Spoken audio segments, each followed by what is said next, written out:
Já o livro tá aqui, ó. Ó o livro do Clóvis aqui, ó. Tá aqui. É o Clóvis Happy Hour na segunda. Top, hein? O Clóvis de Barros, prefácio do Joel J. Tá aqui o professor. Fala, professor. Tudo bem, meu amigo? Tudo em paz? Tudo tranquilo? Isso aqui já é um sucesso, né? Já é mais um best-seller. Você sabe que o professor, ele tem os livros dele traduzidos em russo. Sim. Russo. Não é? É verdade. Não é pra qualquer um, né, o Clóvis? Eu me pergunto se alguém lá leu. Mas... Não, deve ter, tá claro. traduzido. Pô, você tá brincando, né, pô? Coisa de né? Coisa linda, né? Putz, Porque a literatura russa né? Das maiores. é uma honra, né? Sim. E aí, professor? Tranquilo? Tranquilíssimo. O microfone tá funcionando? Tá perfeito. Mais pertinho. Tá muito bom. Interessante porque não se ouve, né? O microfone. Aqui... Você quer um retorno? Não, eu fico... Aqui dá a impressão de estar desligado, mas se está dizendo que está ligado, então está ótimo. Então tá ótimo. Ô, professor, posso começar fazendo a pergunta, Emílio? Manda ficha, manda ficha. Porque a gente estava nas ruas, né, com a nossa vaquinha, falando sobre o trabalho e a felicidade, né? E aqui no livro diz, trabalhar pode e deve ser uma experiência feliz. Como que a pessoa, porque às vezes ela trabalha pela necessidade e não é aquilo que lhe agrada. Como que ela busca naquele trabalho uma experiência, não posso dizer menos pior, mas ou mais feliz? Como que a pessoa busca isso daí no trabalho que às vezes é só por necessidade? Pois claro que você tem um elemento, uma possibilidade de trabalho que é aquela em que você consegue encontrar uma atividade alinhada com a tua natureza, digamos assim, com as tuas forças, aquilo que você faz de melhor, de mais pungente, etc. Então, houve essa possibilidade de escolha, e aí o trabalho tem um valor que é o de permitir, ao longo da vida, você aperfeiçoar aquilo que você já por natureza tem de melhor. Eu concordo com você que isso para muitos é um luxo. Sim. É um luxo. E, portanto, muitas pessoas veem no trabalho uma condição de sobrevivência. Ora, há, a meu ver, um jeito de fazer as coisas que é o de se habituar em buscar o melhor possível. E isso acaba conferindo a quem age uma espécie de gratificação, uma espécie de satisfação. Hoje eu fiz isso melhor do que ontem. Seja lá o que for. Se você for um especialista na higienização de lugares públicos, então você poderá fazer isso meia boca, né?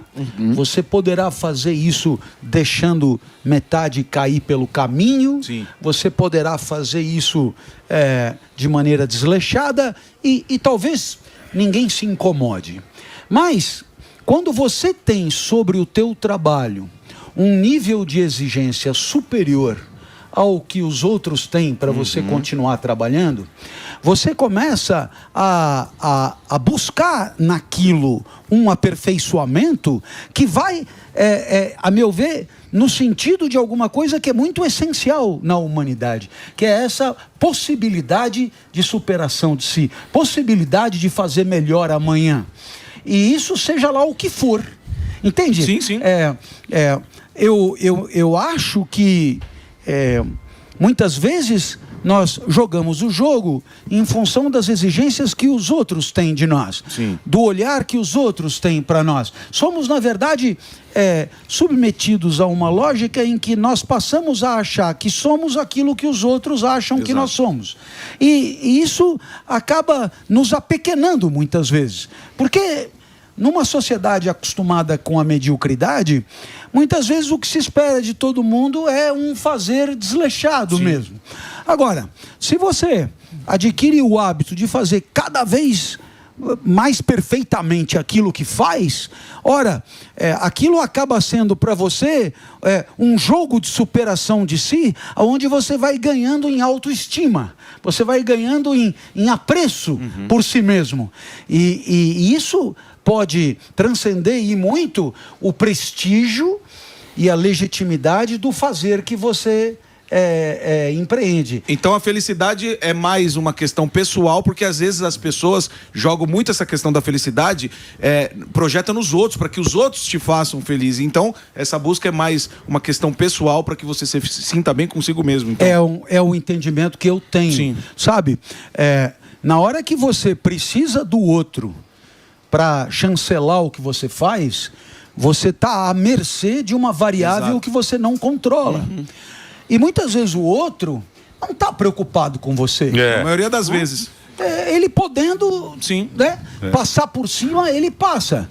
Então, é fundamental que você tenha por si um apreço. E te digo uma coisa que eu acho que você vai gostar.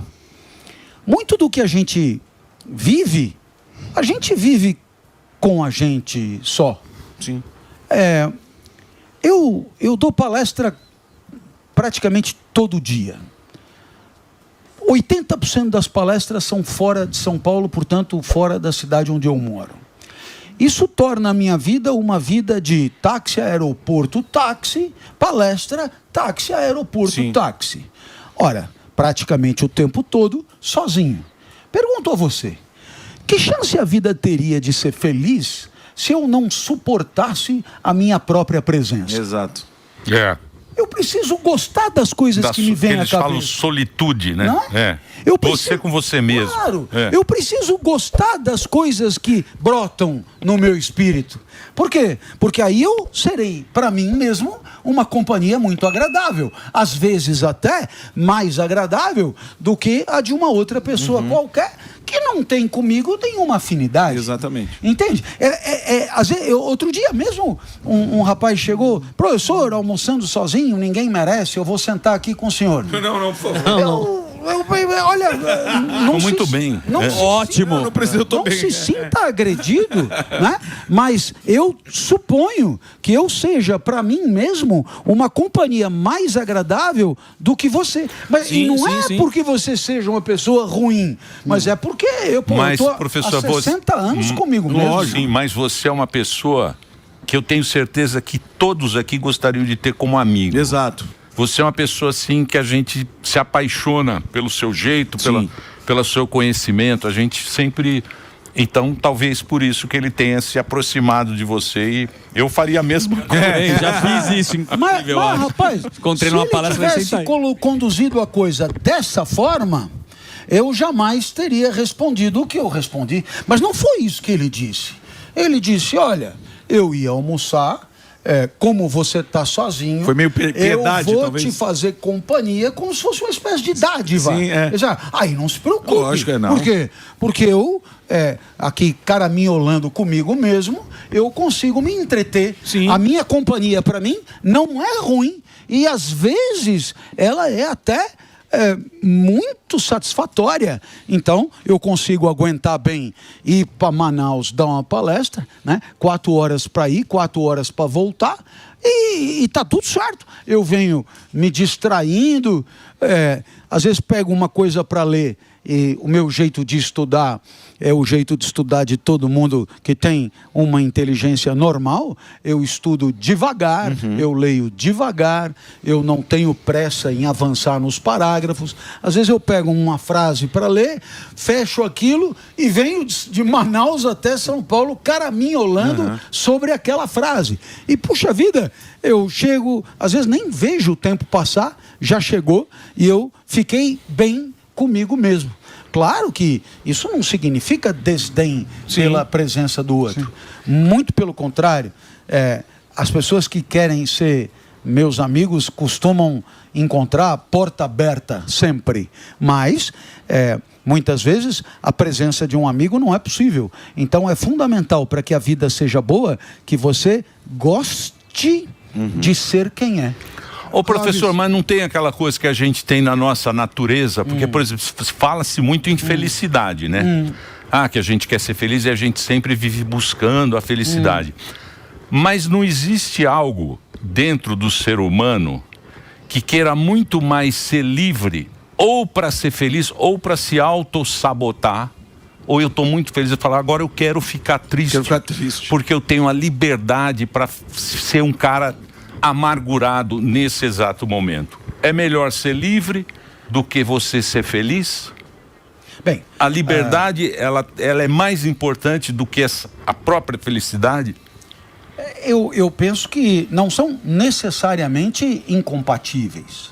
Muito embora, entenda, muitas vezes, quando temos consciência da nossa autonomia, quando temos consciência de que a vida poderia ser diferente do que ela é, quando temos consciência que poderíamos impactar o mundo de maneira diferente, sentimos a responsabilidade pela tomada das nossas decisões. E essa responsabilidade muitas vezes é dura, ela é pesada. Sim. Então, às vezes, muita gente abre mão dessa autonomia, terceirizando a vida. Sabe? Decide aí por mim o que eu vou fazer. Até para sabor de pizza funciona assim, né? O que você escolher para mim tá bom, né? Por quê? Porque você entende que a liberdade é inseparável da responsabilidade, e a responsabilidade ela é pesada, sobretudo quando essas decisões elas acabam, digamos, determinando a vida de muita gente. Quando um líder toma uma decisão, a sua decisão, ela não impacta só a própria vida, ela impacta a vida de muita gente. Então, você se sente responsável e você teme os efeitos nefastos que a tua decisão possa acarretar. Isso é um aspecto. O outro aspecto é que, muitas vezes, procuramos para nós soluções doloridas, mas eu tenho para comigo, pelo menos é o meu jeito de pensar, que nós sempre queremos o que nós supomos que seja melhor para nós. Sim. Pascal tem uma frase maravilhosa, ele diz: todos nós buscamos ser felizes, mesmo quando nos enforcamos. É uma coisa para... Por quê? Porque às vezes, eu imagino que ele estivesse pensando assim, a vida como está sendo vivida é tão miserável, tão devastada, tão ruim, que ao me enforcar, eu conseguirei algo de positivo. Né? Entende? Sim. Professor, eu aposto numa coisa que eu não sei o que é, mas pior do que está. Não deve ficar. Tá? Então, eu acho que mesmo quando você opta por uma experiência aparentemente entristecedora, você está querendo fugir da mesmice, querendo fugir do que é agradável, mas é muito bobo, muito fácil, muito superficial.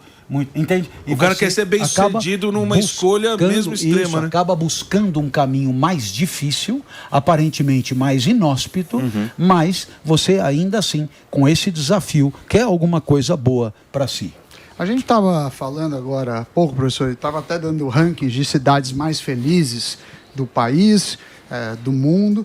E em economia, sou economista de formação, se estuda muito felicidade. E a economia, na verdade, é uma ciência social aplicada, como várias outras, em que você tenta trazer métricas para isso. E existe uma dificuldade. No início da teoria econômica, a gente chamava a função utilidade de função felicidade, onde quanto mais você consome, mais feliz você fica, ainda que em taxas decrescentes. A pergunta é: como que a gente deve medir a felicidade? Assim? Porque, ok, é uma coisa pessoal, é um indivíduo, mas quando eu começo a fazer essa personificação, eu perco qualquer métrica, assim, porque se cada um é incomparável disso. E quando você fala de políticas públicas, quando você fala talvez de grandes tomadas de decisão, seja numa empresa onde você quer promover os funcionários, ou na sua vida que vai envolver outros, você precisaria ter um parâmetro. E aí, como é que a gente endereça essa questão? Pergunta longa. Até o fato de você fazer a pergunta já mostra uma certa inquietação da sua parte. É remédio, professor. Com relação a essa coisa. Então, eu sempre achei muito, assim, gerador de perplexidade esses rankings aí, né? Sim. Porque, poxa, se você me perguntar, eu com 60 anos, se eu sou uma pessoa feliz, eu não sei te responder. E eu tô há 60 anos me observando. E eu acho que nesses 60 anos aconteceram coisas maravilhosas e coisas horrorosas. Então, eu não consigo resumir tudo numa categoria só. Tá? Pô, se eu, com 60 anos me observando, não consigo dar uma resposta satisfatória para um questionário qualquer, como é que isso pode ser feito em larga escala? Sim. Então, é uma questão assim. Aí vem os resultados, né? E os resultados, eles apontam para Islândia, né? País mais feliz Finlândia. do mundo. Sudão tem um ranking.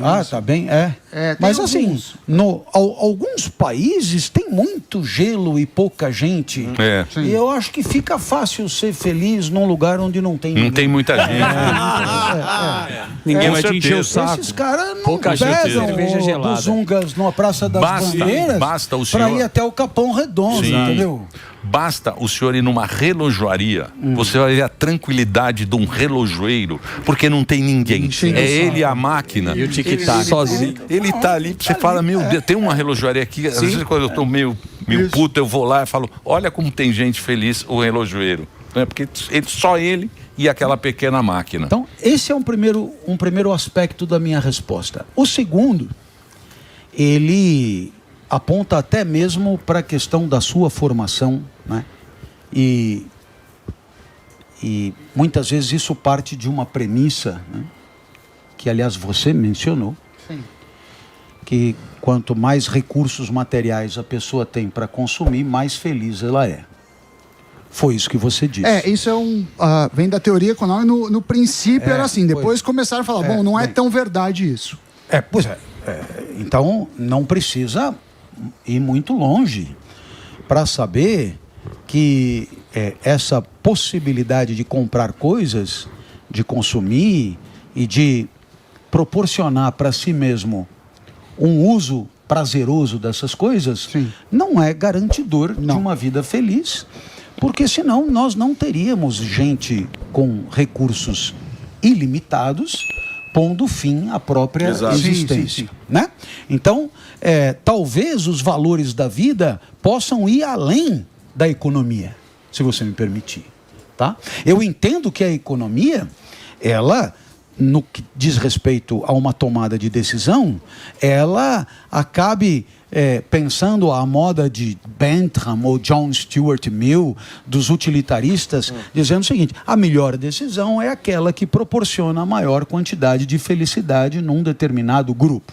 Tá certo? Ora, muito bem, é uma frase bacana de se falar, mas resta saber a que isso corresponde de verdade. Por quê? Porque você pode dizer assim, na Suécia o ônibus passa 1h58, então ele passa 1h58 e todo mundo sabe a hora que o ônibus vai passar, é uma maravilha, o transporte público funciona bem, as creches funcionam bem, a merenda escolar é maravilhosa, a corrupção é muito baixa e papapá. Então você tem N variáveis de natureza política que acabam fazendo pensar que viver na Suécia é uma maravilha. Mas, naturalmente, que isso, na hora que você vai, digamos, descer as minúcias da subjetividade, o cara pode dizer, olha, O fato do ônibus passar sempre na mesma hora, na verdade, me é fonte de angústia e de enfado, porque aqui nada acontece. Nada é diferente. Adoraria que alguma coisa acontecesse. E o que é um acontecimento? É a ruptura da mesmice. Sim, boa. Um país como o Brasil é um país cheio de acontecimentos. Sim, até demais. Então, quer dizer, muitas vezes os acontecimentos quebram uma rotina enfadonha e acabam trazendo um sopro de excitação bem-vinda. Perceba como é difícil. Agora, claro está que eu concordo com você. Para quem toma decisões no âmbito das políticas públicas e mesmo no setor privado, numa organização, ele precisa ter métricas, mas não precisa chamar isso de felicidade. Não. Boa. Só para ficar... Precisa. Vamos dizer, é aquilo que objetivamente é melhor para a maioria. Agora, se deixa ou não deixa a pessoa feliz, vamos deixar pouco isso de importa. lado. Mas, professor, um pouco mais complicado. diz que é o seguinte, não vamos chamar de dinheiro, vamos chamar de segurança financeira. Certo. Diz que depois dos 40 anos, é mais importante ter a segurança financeira das coisas. Deixa o cara mais tranquilo. Depois dos 40. Porque aí o cara já passou metade do tempo. Já curtiu. Então, ou você não concorda? Interessante. Você começou a sua frase dizendo... Diz que, né? Eu li alguma coisa sobre isso. Tudo bem. Então, eu te proponho, digamos, não é uma questão de contradizer. É uma questão de problematizar. Certo. Um indivíduo que tem um padrão de vida determinado e ele, digamos, vai melhorando esse padrão pouco a pouco, né?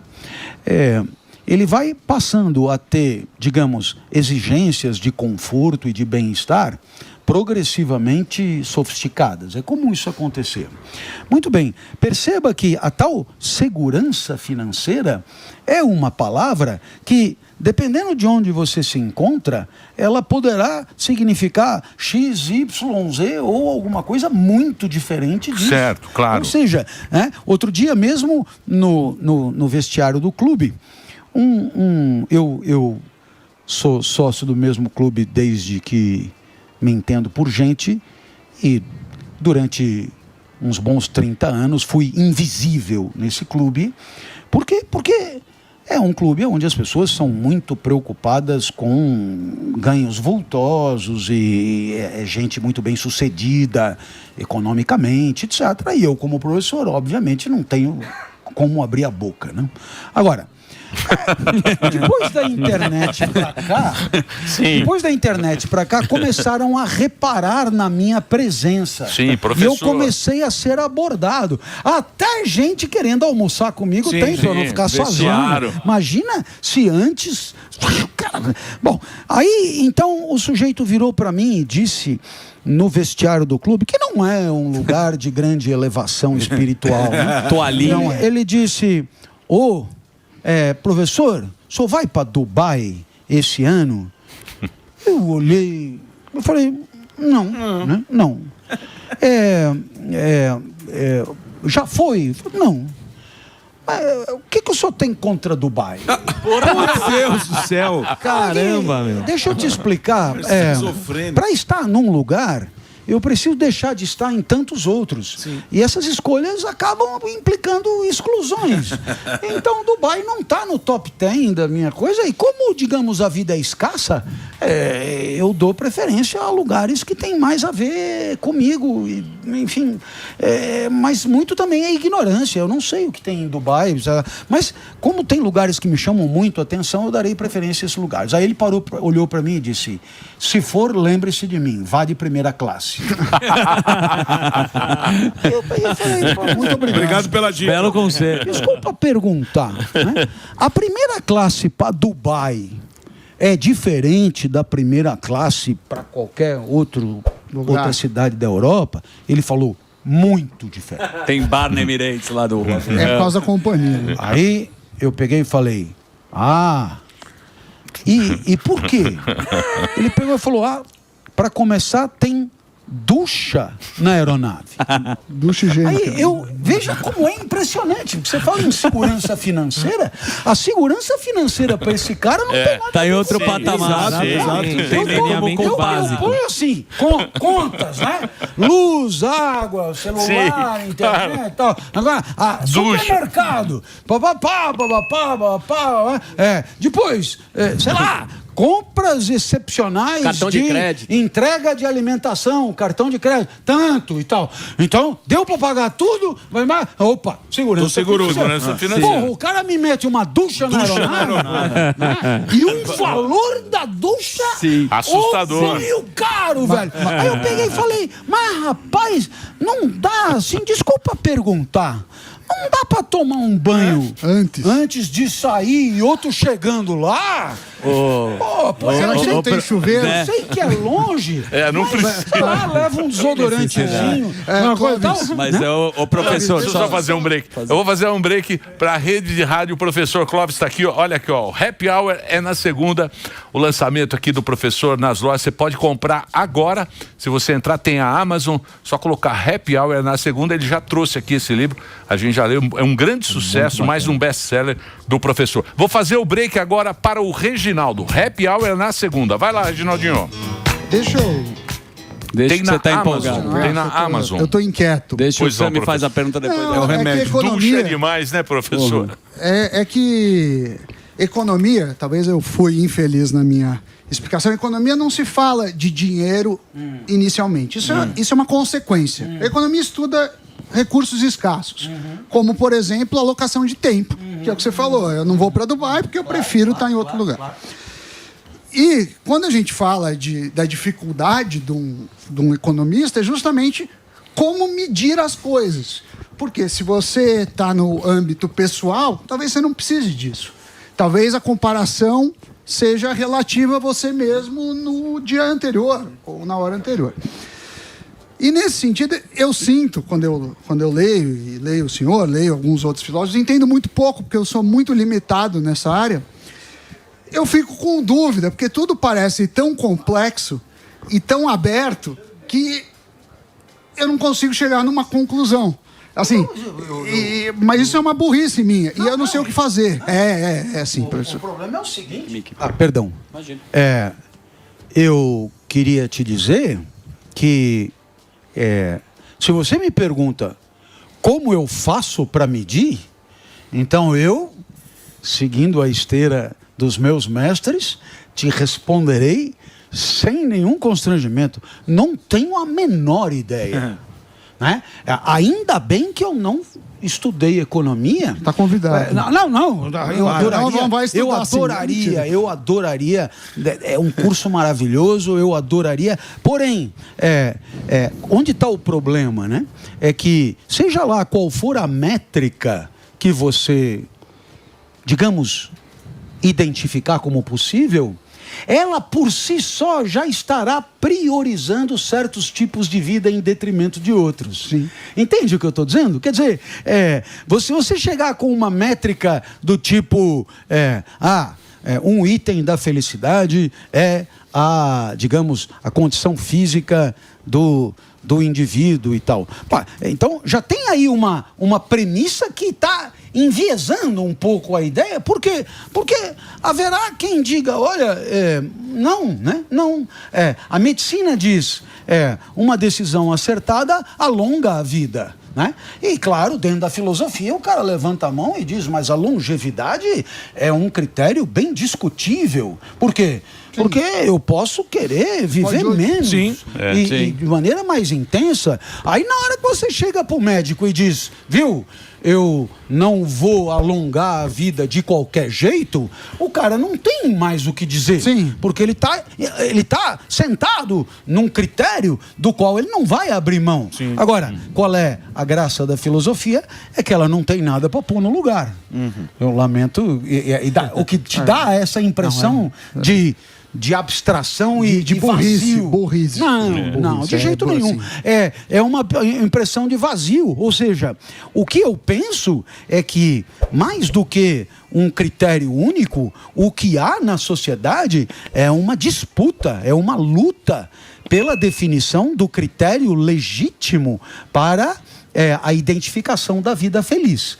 A título de exemplo, se eu for dono de uma academia de ginástica, e eu digo academia de ginástica porque o termo academia não surgiu com o significado hegemônico de hoje, se eu for dono de uma academia de ginástica, eu vou fazer de tudo para vincular a felicidade às coisas ligadas à excelência física. Sim. Se eu for dono de uma biblioteca ou de uma livraria, provavelmente eu vou adotar a mesma estratégia, vincular a felicidade à elevação do intelecto, à inteligência. Se eu for dono de uma igreja, eu vou vincular a felicidade à busca da eternidade e da santidade. Se eu for dono de um restaurante, eu vou vincular a felicidade aos prazeres da gastronomia, etc. Então, é normal que as pessoas busquem amarrar os seus fazeres e os seus interesses a um certo entendimento de felicidade, né? Assim também, se eu fosse corretor de imóveis e estivesse vendendo imóveis espetaculares, com direito a tudo que tem dentro, ou com vista a mar, né? Então aí eu faria de tudo para fazer as pessoas acreditarem que, se você não morar na frente do mar, você digamos, tem uma vida abaixo. Sem ducha no voo. Mas, professor, os gregos eles falam da beleza, da verdade e da justiça. Isso. Que é o que a gente deveria se preocupar. Não, que é o que resume tudo, né? Resume mesmo?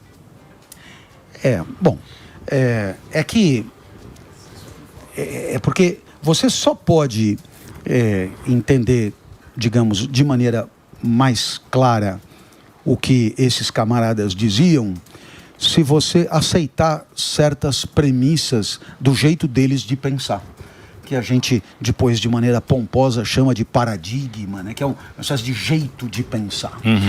Os gregos, eles acreditavam, e isso é muito importante, né? Eles acreditavam que o universo fosse finito e ordenado, como se fosse uma máquina. Então, o que acontece? Não é como hoje, que nós presumimos que o universo seja infinito e cheio de surpresas. Ali não. O universo é uma máquina. Então, cada coisa que existe no universo está ali para cumprir uma função, um papel, que eles chamavam de causa final. A mais importante das causas. Deixa eu te explicar. É mais ou menos como se fosse assim. Alguém diz: no universo está faltando alguém para explicar as coisas. Vamos fabricar um explicador.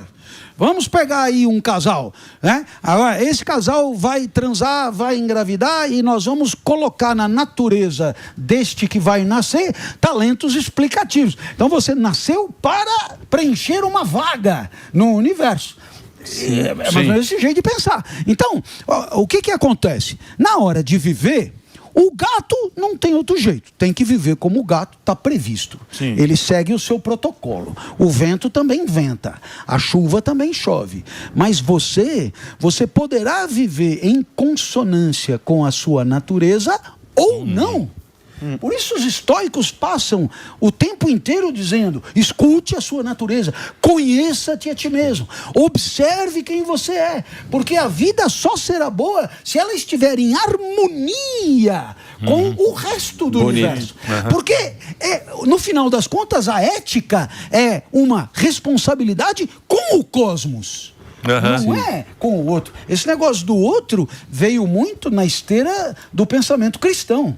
Antes disso, a ética é a responsabilidade com o universo. Se a chuva não chover, ela fode o universo. Pois então, se o explicador não explicar, ele também não estará cumprindo o papel que o universo esperava dele. Tá claro isso? Então agora vamos entender esses três elementos. O que é a justiça? A justiça é o atributo, digamos, da vida humana, das ações humanas, das decisões humanas, na medida em que ele se ajusta ao todo cósmico. A justiça é um encaixe. A justiça esse negócio de dar a cada um o que é seu, é bem isso. No universo tem um pedacinho para cada um. E o que é o injusto? É você querer avançar no pedacinho do outro. Querer. Tem o seu lugar natural. O urso é peludo porque o lugar dele é lá no meio do gelo. O outro é o habitat. Então, cada um de nós também teríamos um habitat, digamos assim, e esse habitat, no caso de um explicador, é a sala de aula, e aí então ele pode viver uma vida aplaudida pela sua natureza, e aí ele será feliz. Veja só, porque está no lugar certo. A eudaimonia, a felicidade para os gregos, é esta harmonia entre a vida e o que o universo esperava que a vida fosse. O problema é que, como você pode fazer escolhas, você pode se meter a viver na contramão da sua natureza. E por que faria isso? Porque se o seu talento for de explicador, é muito provável que alguém chegue e diga: vai morrer de fome, tá fudido, vai apanhar em sala de aula, vai, não sei, não é? É verdade. É verdade. Ia jogar real. Quando eu comecei a trabalhar, o slogan era bem esse: o professor é respeitado e é pobre. Hoje ele continua pobre, mas ele deixou de ser respeitado. Ele apanha.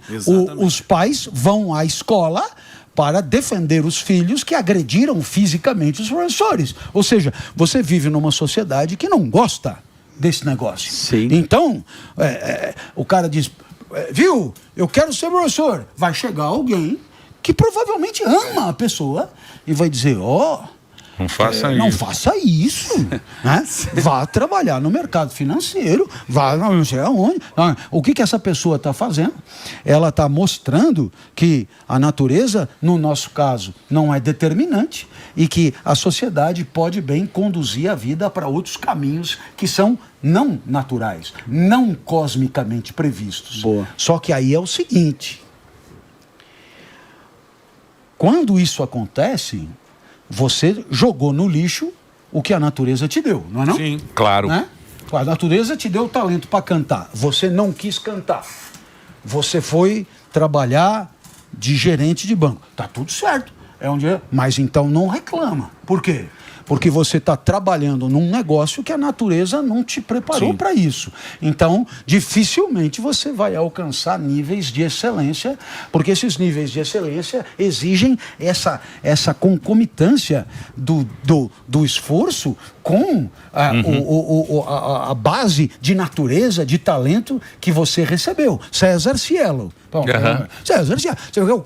O cara é um cara obcecado por treinamento e talentoso ao absurdo. Então ele é um cara de excelência. Medalha de ouro. Né? E ele vira e diz... Ele nadou o 100, né? Ele vira e diz... Eu nunca vou esquecer disso. Isso marcou a minha vida, né? Ele diz: assiste amanhã. Amanhã é 50 livre e eu vou ganhar. Assiste Cara... Chamou pra X. Os melhores do mundo. Muito culhão. Não é ganhar do Zé das Couves. Do Zé das Manhas. É 50 livre competindo com verdadeiros raios. Né? Verdadeiro. Eu vou ganhar amanhã. Aí ele sobe no lugar e... Você vê que aquilo é a sintonia máxima do ser no mundo com... uma espécie de aglomerado de expectativas cósmicas sobre ele. Aquilo ali é um momento mágico, né? Agora, claro, tem isso e tem o cara que ignora quem ele é ou que sabe quem ele é, mas não vê muita graça em ser quem ele é. Sim, boa. É individual, né? Porra, eu tive colegas na faculdade, na escola, que desenhavam maravilhosamente, nunca mais desenharam. Cantavam maravilhosamente, nunca mais cantaram. Né? Tinha até poeta. O Empada era um poeta. Cada intervalo, uma poesia.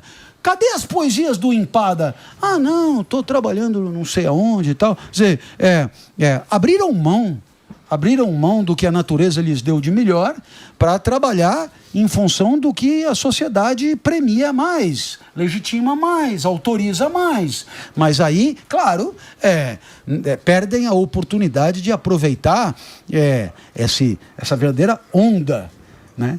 Sabe bom. Quando você pega jacaré, é legal porque você perde o controle, né? Uhum. E quando você joga o jogo em casa, quando você vive a vida naquilo que é a tua praia, a sensação que dá é que a vida é uma espécie de grande jacaré, sabe? Porque a tua natureza parece que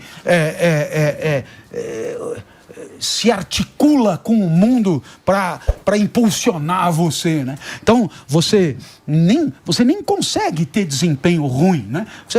Outro dia, Ronaldinho Gaúcho estava num churrasco de bermuda, dessas bermudas tipo Havaí, né?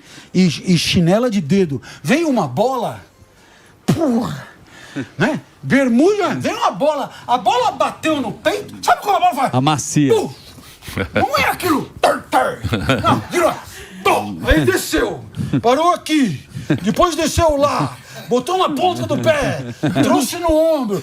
Mas de chinelo de dedo, o cara não consegue fazer mal. Mesmo querendo. Mesmo desleixado.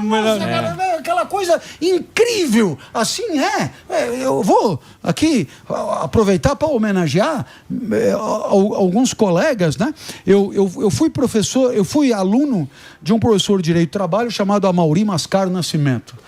O cara era o professor para mim. Sabe quando o cara senta, ele começa a falar, e sabe quando é de uma facilidade irritante. O cara não perde uma frase. Outro que é assim é o Karnal. Né? Bom. Porra, não perde uma frase. É irritante, tem que dá vontade de dar um tapa na orelha para ver se o cara se perturba. Porque é aquilo, quer dizer, absolutamente genial, absolutamente talentoso, absolutamente dotado, absolutamente... E fazendo aquilo que a natureza organizou para si. Né? É maravilhoso quando é assim, né? E eu acredito que existe essa possibilidade. A educação deveria investir, pelo menos, para dar a chance de um autoconhecimento mais sofisticado. Porque se você sabe quem é e diz, não, isso aqui não é para mim, responsabilidade sua, tá tudo certo. Mas o grande problema, pessoas que me procuram, professor, isso que o senhor fala, né? Que o senhor desde os 13 anos percebeu que queria ser professor, explicador, etc. Isso nunca aconteceu comigo. Eu não tenho a menor ideia do que é o equivalente da minha vida, o ensinar para o senhor. Né? E aí, eu lamento muito que a educação formal não tenha se empenhado mais. Em permitir experiências. Sim. E muitas vezes não só permitir a experiência que autoriza essa autodescoberta, mas incentivar. Porque a escola não precisa trazer para si os prejuízos da sociedade. A escola pode perfeitamente dizer, olha, lá fora os caras vão dizer que com poesia você vai cortar um 12, como dizia meu pai. Dobrado. Vai cortar um dobrado. Vai cortar um dobrado. Excelente. Vai cortar um dobrado. Era essa a expressão. Cortar um dobrado. Cortar um dobrado. Sabe? Mas filosofia eu não sei nada. Dobrado, né? Vai cortar um dobrado. Aí o cara, olha, papai, eu quero ser flautista. Você primeiro estuda direito, presta concurso, aí depois eu te dou uma flauta e você brinca. Mamãe, eu quero ser atriz. Eu não paguei escola para essa palhaçada. Você primeiro arruma uma profissão e depois você brinca de teatrinho. E aí a sociedade tem o seu jeito de legitimar os fazeres. Mas a escola podia dar para a pessoa um incentivo que ninguém mais vai dar. A escola não precisa pisar em cima junto. Sim. A escola... A metodologia ela é retrógrada, total. Você poderia potencializar. Aqui, quem estuda aqui, nós preparamos para ter sucesso. Ah, é? E o que é ter sucesso? Ah, ter sucesso é entrar no mercado de trabalho, escalar as carreiras de RH, é ganhar muito dinheiro, depois é empreender, abrir um próprio negócio e encher o pé, encher a jaca de ganhar dinheiro. E avião só com ducha. E avião só com ducha e não sei o que, sei lá. Daria para a escola dizer, olha... Talvez você, para ser feliz, não precise aquecer a sua piscina com energia solar. Né? Como eu estou dando exemplos que me ocorrem dos meus clientes que me dizem. Do vestiário do clube. Os caras estão bem, pô. Né? Você... Depois vai falar que clube que é. O cara virou para mim... Não dá, porque eles vão me bater amanhã. Né? E é sempre no vestiário. No vestiário é complicado. O vestiário é foda. Com a toalha, passando tal... O vestiário é triste. O cara vira, né? E diz assim, escuta, se o meu filho... Isso é um relato tal e qual. Eu estudei agronomia, abri uma empresa e eu sou um indivíduo próspero e, bom, que costumam chamar aí de um indivíduo milionário. Bilionário. Bilionário. Muito bem. O meu filho quer estudar história. Eu, então, fui contra.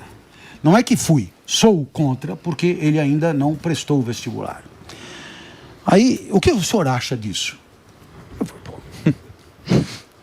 Eu já tinha dado a palestra. Sim. Você não entendeu nada. Não entendeu nada, entrou por ouvido só dormindo. Aí ele virou para mim e falou, mas se ele estudar história, o que ele vai ser na vida? Maconheiro. Professor? Maconheiro. Não, mentira. Mentira, obrigado. Professor? Aí eu olhei, eu percebi que ele não disse aquilo para me agredir. Sim. É falta de conhecimento mesmo, né? Eu peguei e falei, mas professor é uma profissão, né? Como qualquer outro. Sim, mas é um bando de morto de fome. Bom, agora é difícil que ele não tenha querido me agredir, né? Porque, né? Sim, pois é. Parece que é uma indireta, hein, professor? Blá, blá, blá. Aí ele começou a dar exemplos de coisas que o padrão financeiro dele permite e que, enquanto professor de história, não permitiria. Um foi aquecer a piscina com coisa de energia solar e tal. Eu peguei e falei, mas você já perguntou para o seu filho quais são os pré-requisitos da felicidade dele? Isso. Será que ele não seria mais feliz assim com meia dúzia de livros, estudando e ensinando seus alunos e orientando teses de mestrado, né? Do que se bobear, ele nunca entrou na sua piscina. E se bobear, ele não gosta de água quente na piscina, porque dependendo do lugar onde você mora, né, é calor e vira uma espécie de uma sopa. É horrível. Eu não sei se você já perguntou para ele, talvez você tenha uma ideia de vida boa que não coincida com a dele.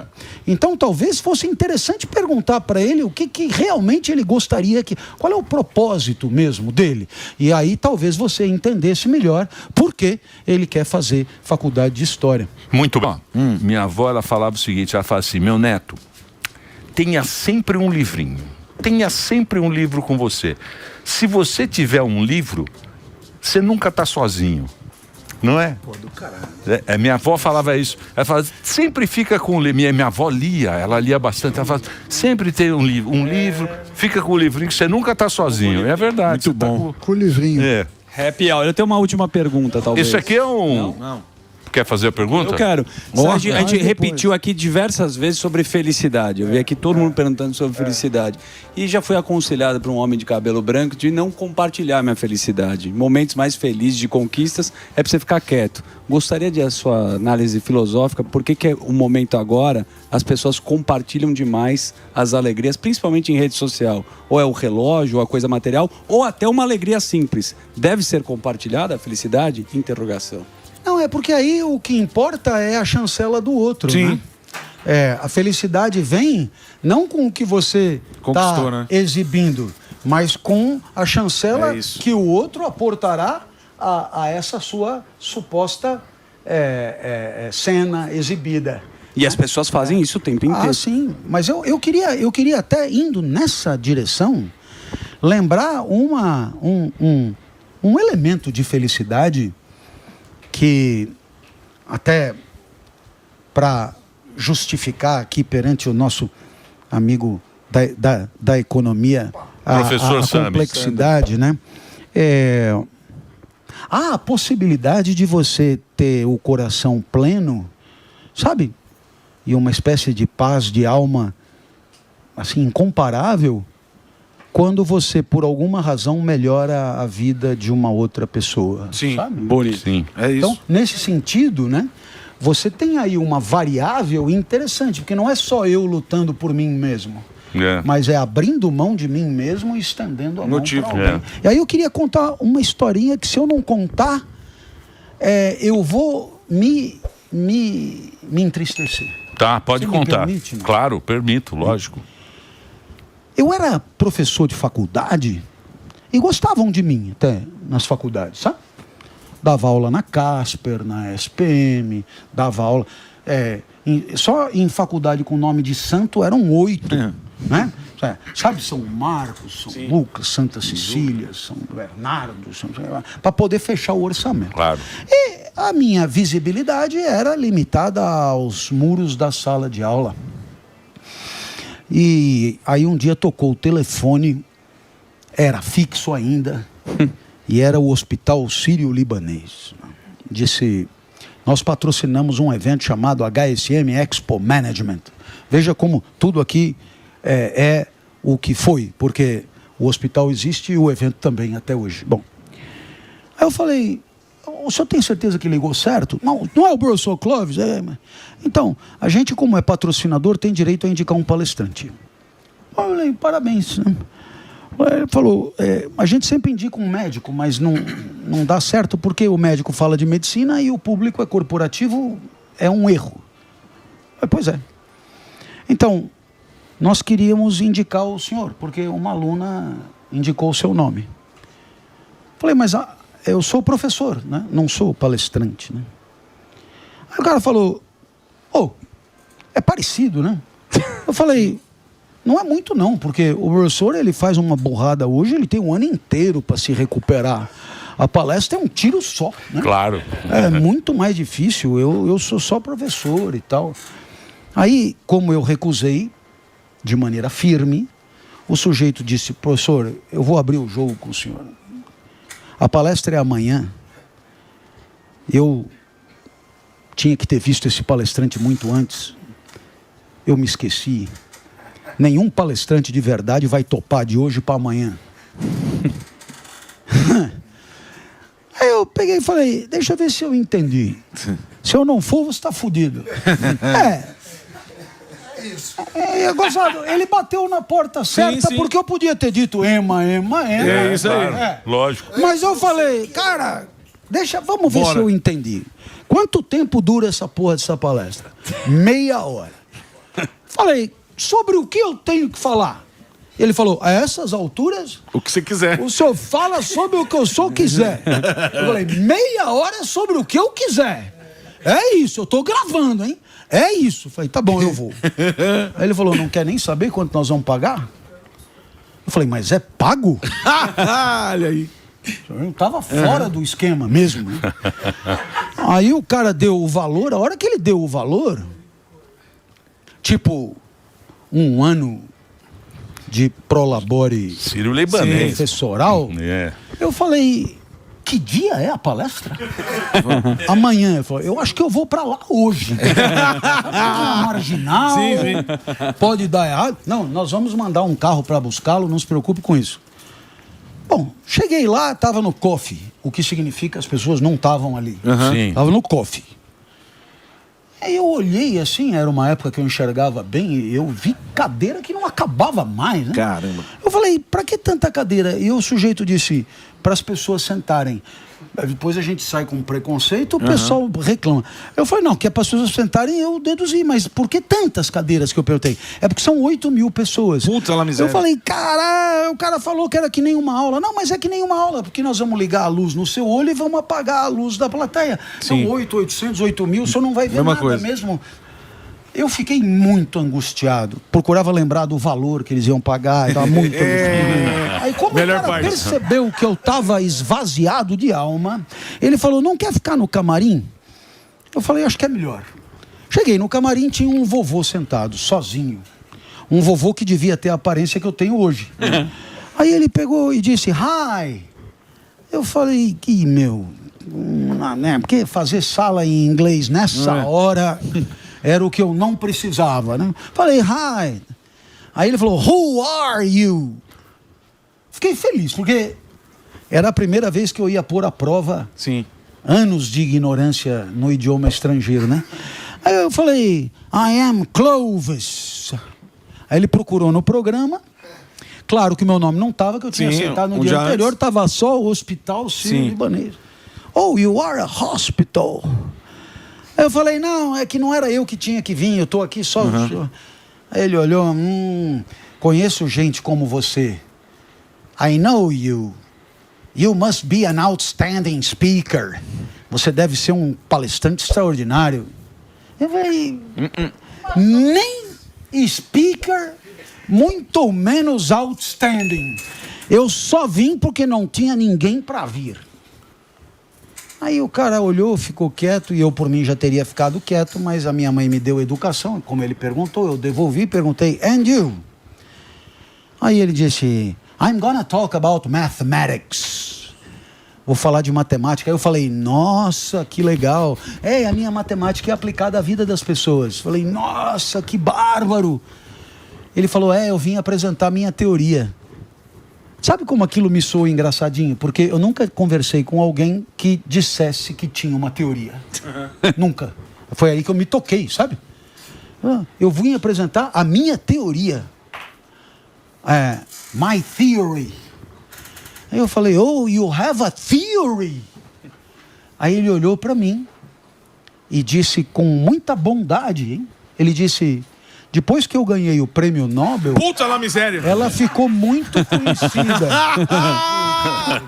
Meu Deus! Você não tem noção, velho, do desespero. Eu até chequei. Eu peguei e falei... Nobel Prize? Ele, yes. Eu perguntei, Suécia? Estocolmo? Yes. Eu falei... O senhor vai palestrar hoje depois do senhor.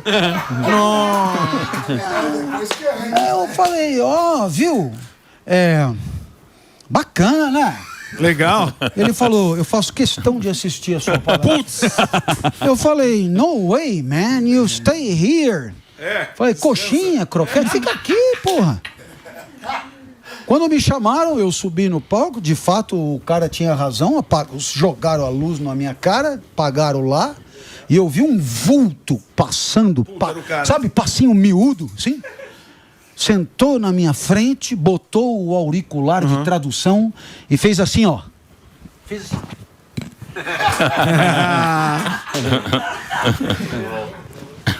E eu pensei, porque eu pensei isso, eu lembro. Eu falei, eu só tenho duas alternativas. Ou eu saio correndo daqui agora, todo cagado, que é como eu me encontrava, ou eu morro atirando. Eu lembrei do meu pai, sabe? Sim. Nossa, eu lembrei. O que será que daria um pouco de orgulho pro meu pai, né? Eu sempre penso assim. E eu falei, se eu sair correndo, o meu pai me desprezaria. Agora, se eu ficar e fizer a bosta que eu vou fazer, ele me desprezaria também. Claro. Eu não tenho saída. Aí eu olhei e falei, não, vou morrer atirando. Bora, é isso. Aí eu saí para meia hora de palestra, eu meti 1 ano de programa em meia hora. Você não tem ideia do que é um cara louco. Eu batia no peito e falava e cantava e ia, e é nóis e tal. Aí deu time is over. Eu falei, eles querem que eu pare. Aí o pessoal continua. Eu falei, fuck you, man, eu vou continuar. Quando terminou, os 8 mil de pé aplaudindo, e ele jogou o auricular no chão, ele não aplaudia não, ele fez assim, ó. Como se o time dele... Que maravilhoso. Sabe, né? Ganhou o campeonato, velho. Aí eu fui, esperei no camarim, vi pela televisão ele a palestra, e fiquei esperando ali por ele. Ele voltou. O senhor ainda está aí? Então, eu falei, é para falar com o senhor. Pois não.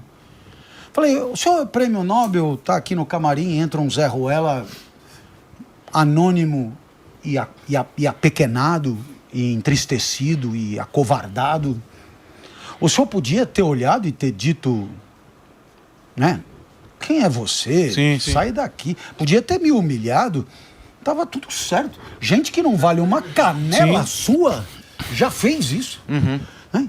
E, no entanto, o senhor não parou de me pôr para cima. Outstanding speaker, não sei o quê. Foi lá me assistir.